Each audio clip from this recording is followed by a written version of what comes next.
Welcome to Brahmam sir our channel. అదేవిధంగా బ్రహ్మం sir GK classes ప్రతి ఒక్కరు లైక్ చేయమా, షేర్ చేయండి. ఖచ్చితంగా కొత్తగా చూసే వాళ్ళు మీ ఫ్రెండ్స్ కు ఖచ్చితంగా షేర్ చేయండి సార్.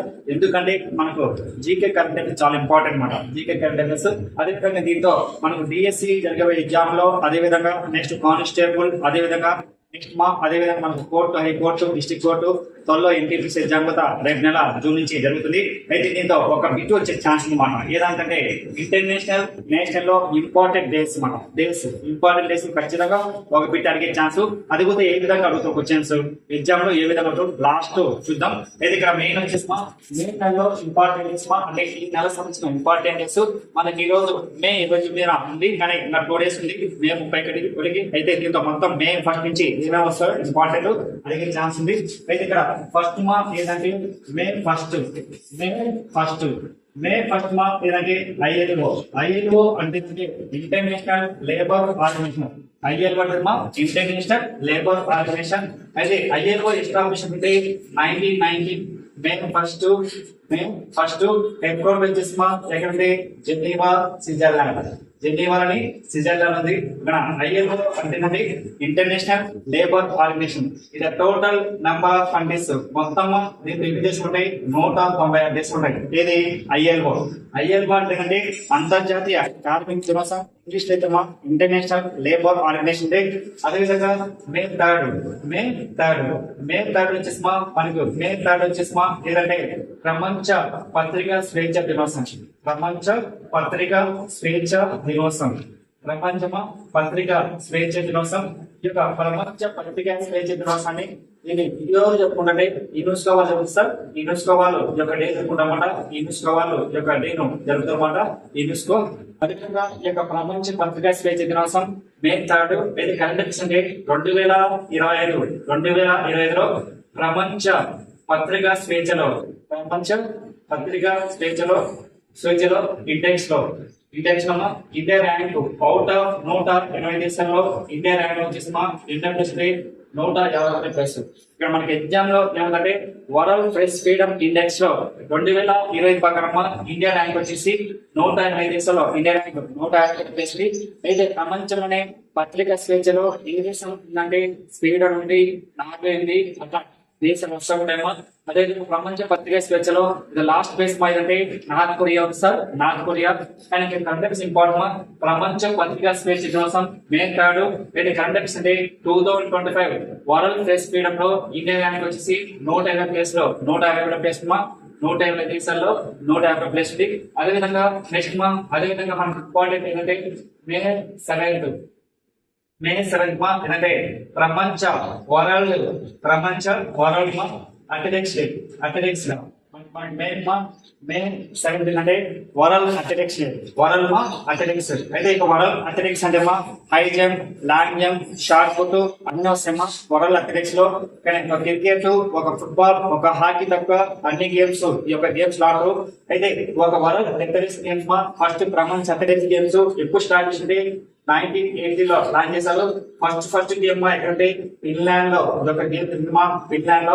అదేవిధంగా current centre 2025, 2027 world athletics games ఏ దేశంలో జరుగుతుంటే ఏ దేశంలో ఈ యొక్క మ్యాచ్ 2021 మ్యాచ్ 2025 వచ్చేసి ఈ యొక్క మ్యాచ్ ఏంటంటే జపాన్ లోనే.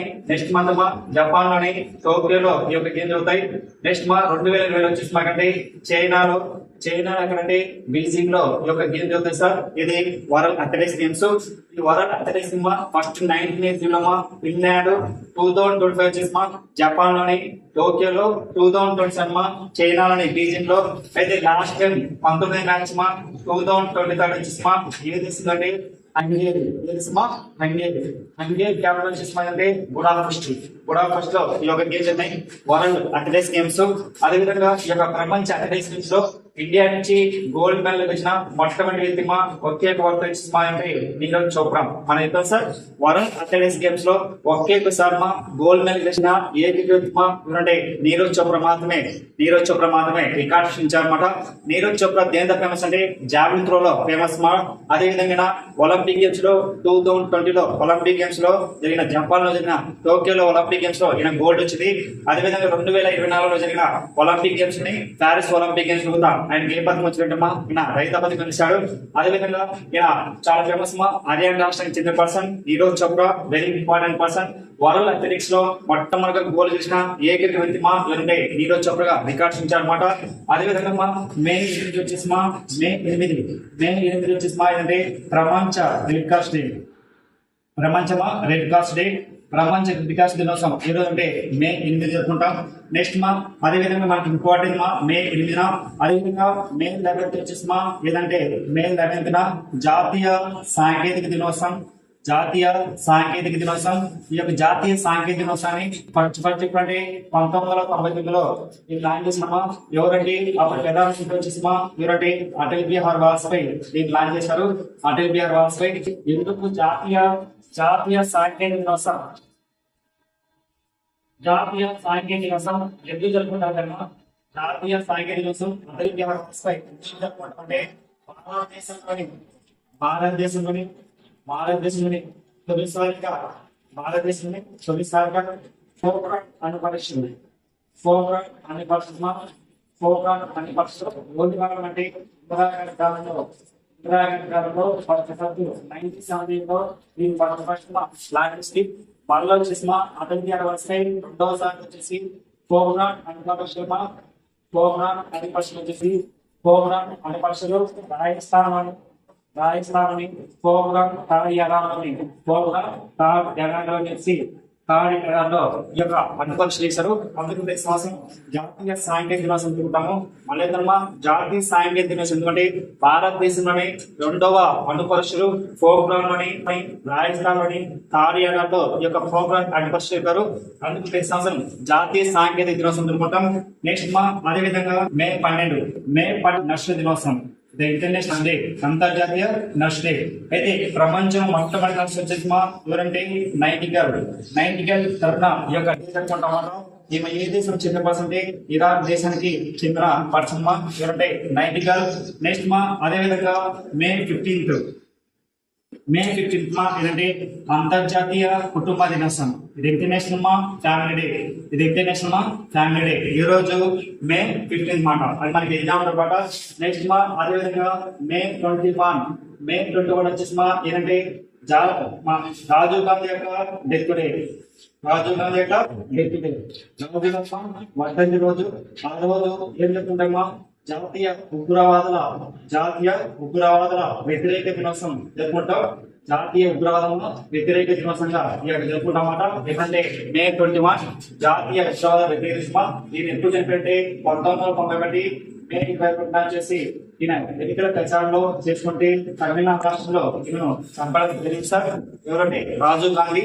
అదే రాజీవ్ గాంధీ వచ్చేసి ఇండియాలోనే ఇది యంగెస్ట్ ప్రైమ్ మినిస్టర్ మన దేశానికి 6వ ప్రధానమంత్రి ఎన్నికాడు. ఎప్పుడంటే 1980 నుంచి 1989 వరకు ఈయన మన దేశానికి ప్రధానమంత్రిగా పనిచేసినమాట.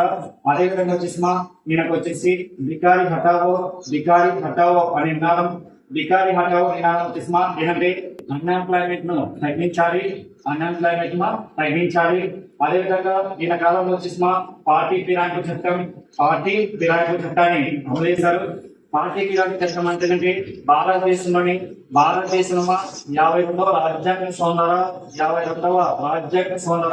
1985 వచ్చేసి పార్టీ ఫిరాయింపు చట్టాన్ని అమలు చేశారు. పార్టీ ఫిరాయింపు చట్టం అంటే ఒక పార్టీ నుంచి మరొక పార్టీకి చెప్పేదాన్ని పార్టీ ఫిరాయింపు చట్టం అన్నారు. అదేవిధంగా ఫస్ట్ పార్టీ ఫిరాయింపు చట్టం ఏ రాష్ట్రం అంటే జమ్మూ కాశ్మీర్ లో పార్టీ ఫిరాయింపు చట్టం మొత్తం ఏ షెడ్యూల్ ఉందంటే 10వ షెడ్యూల్ సార్. ఏ షెడ్యూల్ అంటే 10వ షెడ్యూల్. పార్టీ ఫిరాయింపు చట్టం అంటే ఒక పార్టీ నుంచి మరొక పార్టీకి జంపుగా దాన్ని పార్టీ ఫిరాయింపు చట్టం అంటారు. అయితే పార్టీ ఫిరాయింపు చట్టం ఈ కింద వాళ్ళు ఎవరికి వర్తించాలంటే స్పీకర్ వర్తించరు. అంటే మనకు ఆప్షన్ బట్టి పట్టుంటారు. లోక్సభ సభ్యుడిగా, రాజ్యసభ సభ్యుడిగా, లేదా విధాన సభగా, లేదా స్పీకర్ ఆన్సర్ వచ్చేసి స్పీకర్ పెట్టారు. స్పీకర్ అనేది పార్టీ ఫిరాయింపు చట్టం వర్తించదు. ఎందుకంటే ఒక వ్యక్తిని సస్పెండ్ చేసే అధికారం ఉన్న అన్క్వాలిఫైడ్ చేసే అధికారం అనుకుంటే స్పీకర్ ఉంటుంది మనం. అది మనం గుర్తుపెట్టుకోవాలి సార్. అదేవిధంగా వచ్చేసి రాజీవ్ గాంధీ చాలా ఫేమస్. అదేవిధంగా 21 సంవత్సరాల నుంచి 18 సంవత్సరాలకు ఓటు తగ్గించిన వయసు జరుపుకుంటుంటే రాజీవ్ గాంధీ మా ఫేమస్ మాట. అదేవిధంగా రెండవ ఏంటంటే 61 అగ్నివేన్ ద్వారా దీన్ని ప్రవేశపెట్టమాట. రాజీవ్ గాంధీ వచ్చేసి ఈయన పేరు అవార్డు గుర్తొచ్చింది 1992 వచ్చేసి భారత అవార్డు వచ్చింది. అదేవిధంగా రీసెంట్ గా రాజీవ్ గాంధీ రాజీవ్ గాంధీ సద్భావన అవార్డు. రాజీవ్ గాంధీ సద్భావన అవార్డు వచ్చేసి ఎవరికి వచ్చిందంటే 2024 వచ్చేసి రాజీవ్ గాంధీ సద్భావన అవార్డు ప్రతి సంవత్సరం ఆగస్టు 20 ఆయన జయంతి రోజు ఇస్తారు. ఈ అవార్డు వచ్చేసి ఎవరికి వచ్చిందంటే గీతారెడ్డి గారికి వచ్చింది. Geeta Reddy Indian national Congress member పనిచేసింది. అదేవిధంగా అప్పుడు ఉమ్మడి రాష్ట్రం ఉన్నప్పుడు మంత్రిగా పనిచేసిన ఏ పార్టీ అంటే కాంగ్రెస్ పార్టీ చిన్న పర్సన్ చూడండి గీతారెడ్డి మనకి ఇంపార్టెంట్ సార్. మే 21 వచ్చేసి రాజీవ్ గాంధీ యొక్క డెత్ డే వెరీ ఇంపార్టెంట్ గుర్తుపెట్టుకోవాలి. నెక్స్ట్ అదేవిధంగా మనకి ఇంపార్టెంట్ అంటే మే 24 వచ్చేసి ఒక డే ఉంది. మే 24 వచ్చేసి ఏదంటే కామన్వెల్త్ డే. ఏదమ్మా కామన్వెల్త్ డే. కామన్వెల్త్ డే జరుపుకుంటాం మే 24. అది మళ్ళీ మనకి స్పోర్ట్స్ సపరేట్ వస్తుంది. అదేవిధంగా మనకి ఇంపార్టెంట్ ఏంటంటే మే 29 మే 29 ఈ రోజు మే 29 వచ్చిందంటే వాళ్ళ అంతర్జాతీయ ఎవరెస్ట్ దినోత్సవం. అంతర్జాతీయ ఎవరెస్ట్ డే. అంతర్జాతీయ ఎవరెస్ట్ దినోత్సవం అనుకుంటాం. ఈ యొక్క ఎవరెస్ట్ దినోత్సవాన్ని ఎప్పుడు స్టార్ట్ చేసింది 1953 మే 25 నుంచి ఈ యొక్క డే జరుపుకుంటామంట అంతర్జాతీయ ఎవరెస్ట్ డే. అదేవిధంగా ఈ యొక్క ఎవరెస్ట్ నుంచి ఎత్తు వచ్చేసి 14.86 మీటర్స్. ఇది ఎక్కడ ఉందంటే నేపాల్ అమ్మా. ప్రపంచంలో ఎత్తైన శిఖరమ్మా మౌంట్ ఎవరెస్ట్ ఇదంటే దాని యొక్క మీటర్స్ 8848.86 మీటర్లు. 8848.86 మీటర్లు అంతర్జాతీయ ఎవరెస్ట్ దినోత్సవం. అదేవిధంగా మనకి మెయిన్ ఇంపార్టెంట్ నేపాల్ లో యొక్క ఎవరెస్ట్ ఏమంటే సాగర్ మాత అని అంటారు. ఏదంటమ్మా సాగర్ మాత. అదేవిధంగా మనకి ఇంపార్టెంట్ ఏదంటే మే 31 మే 31 ఏదంటే వెరీ ఇంపార్టెంట్ మే 31 వెరీ ఇంపార్టెంట్ అంతర్జాతీయ పొగాకు వ్యతిరేక దినోత్సవం. ఇలా వరల్డ్ లేదా ఇంటర్నేషనల్ యాంటీ టొబాకో డే. ప్రపంచ పొగాకు వ్యతిరేక దినోత్సవం. ఇది ఈ యొక్క పొగాకు కనుగొనటువంటి పోర్చుగీస్ వాళ్ళు కనుగొనమాట. పోర్చుగీస్ వాళ్ళు దీన్ని కనుగొన్నారు. ఎన్నో శతాబ్దం అంటే 14వ శతాబ్దంలో పోర్చుగీస్ వాళ్ళు కనుగొనమాట. అదేవిధంగా ప్రపంచంలోని పొగాకు ప్రొడక్షన్ లో ఏ దేశం ఉందంటే 2024 ప్రకారం ప్రపంచంలో పొగాకు ప్రొడక్షన్ లో వరల్డ్ టొబాకో ప్రొడక్షన్ లో ఏ దేశం ఉందంటే ఫస్ట్ చైనా దేశం ఉంది. సెకండ్ వచ్చేసి ఏదంటే ఇండియా సెకండ్ దేశం ఇండియా ఉంది. ఇండియాలో నెంబర్ 1 రాష్ట్రం ఏ రాష్ట్రం అంటే ఆంధ్రప్రదేశ్. ఆంధ్రప్రదేశ్ లో నెంబర్ 1 ఫస్ట్ చేయడం అంటే మన ఈ ప్రపంచంలోనే పొగాకు ప్రొడక్షన్ లో ఏ దేశం China. Second India. India number 1 state ఏ రాష్ట్రం అంటే ఆంధ్రప్రదేశ్. ఆంధ్రప్రదేశ్ లో నెంబర్ 1 జిల్లా వచ్చేసి ఏంటంటే ప్రకాశం జిల్లా పొగాకు ప్రొడక్షన్ లో నెంబర్ 1 ఉంది. అదేవిధంగా పొగాకు యొక్క బోర్డు వచ్చేసి పొగాకు బోర్డు వచ్చేసి ఎక్కడంటే గుంటూరు సార్ గుంటూరు. అదేవిధంగా పొగాకు యొక్క రీచెస్ అంటామా. పొగాకు యొక్క రీచెస్ సెంటర్ వచ్చేసి ఎక్కడ ఉందంటే పొగాకు యొక్క రీచెస్ సెంటర్ వచ్చేసి రాజమండ్రి ఉంది. రాజమండ్రి అనేది ఏ స్టేట్ అంటే ఆంధ్రప్రదేశ్. ఇక్కడ గుర్తుందా సార్ పొగాకు బోర్డు ఎస్టాబ్లిష్ 1958 లో ఎస్టాబ్లిష్ చేశారు. లేదా పొగాకు బోర్డు చూడండి ఎస్టాబ్లిష్ 1958 లో పొగాకు బోర్డు హెడ్ క్వార్టర్స్ గుంటూరులో ఉంది. లేదా పొగాకు బోర్డు చైర్మన్ కొత్తగా వెంకయ్య పర్సన్ అతని ముందు ఇంపార్టెంట్. అంతకుముందు వచ్చి దామోదర్ ఉంటే పేర్లు వచ్చేసి అపాయింట్మెంట్ 10 బాధ్యత స్వీకరించలేదు. మనకి ఇంపార్టెంట్ మే మంత్ లో మెయిన్ ఇంపార్టెంట్ సార్. మనకి మే మంత్ లో ఇంపార్టెంట్ డేస్ ఇంకా డేట్ చాలా ఉన్నాయి. ఇంపార్టెంట్ డేస్ లో దీంతో మేలో కావడం కొన్ని ఉంటాయి కానీ మెయిన్ టచ్ చేస్తామన్నమాట. అయితే మనకి ఎగ్జామ్ లో ఏ విధంగా అడిగే ఛాన్స్ ఉంది. ఏ విధంగా అవుతుందంటే ఒక డే ఇచ్చి ఒక థీమ్ అంటాడు లక్ష్యం. ఒక డే ఇచ్చి దాని ఒక థీమ్ లేదా ఒక విధంగా అడుగుతాడు. ఏ విధంగా అవుతుందంటే మనకి ఏ విధంగా అడిగే ఛాన్స్ ఒక డేస్ ఇచ్చి పక్క డేస్ ఇంపార్టెంట్ డేస్. సపోజ్ ఇక్కడ మే 3 నెక్స్ట్ మే 8 నెక్స్ట్ మే 12 అటు ఇచ్చి ఇక్కడ డేస్ ఇచ్చి ఇక్కడ ఈ పక్క మే 3 ఏ దినోత్సవం అంటారు. ఒకటే అనేది జతపరచండి.